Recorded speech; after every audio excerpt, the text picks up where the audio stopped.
Hi. So 90-day planning workshop learnings. Now this is something I actually probably said this a million times in the workshop. Everyone was very sick of me saying this, so I really want to repeat it again.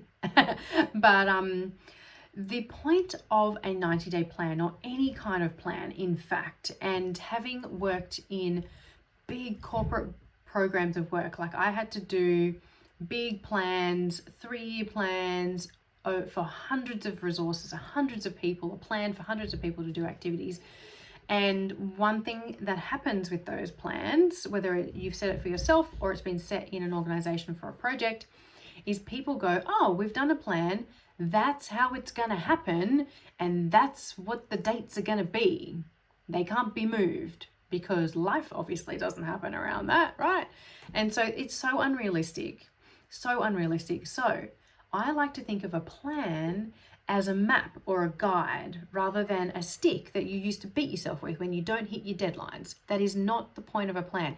It is a guide. It is to help you make good decisions every day on where you should be spending your time, and to make good decisions when something comes up which is going to interrupt that guide or that plan that you've already devised, right? So let's say a pandemic comes, right? Which happens. And so when that happens, you already have a map that you need to decide, okay, how does this detour affect my journey, right? And you can start making decisions. Okay, well, that means I probably can't do this one thing right now because I've now got to divert some attention over here, but that's okay. We'll come back to that later, right? It's a decision-making tool. It is not a stick to beat yourself up with when you miss the deadlines or something happens and everything doesn't go to plan. Shit happens. Life happens.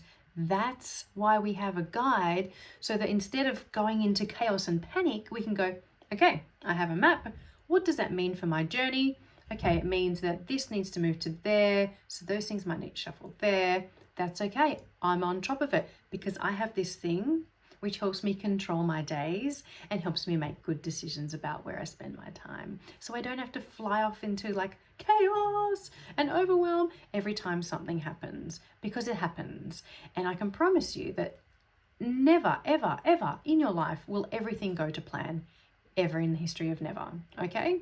So don't be afraid when it doesn't go to plan, but have a plan in the first place. Otherwise you're just floating along, hoping that stuff happens and hoping you reach your end destination. No, we're not going to hope, we're going to plan, but we're going to use that to make good decisions about where we spend our time every day.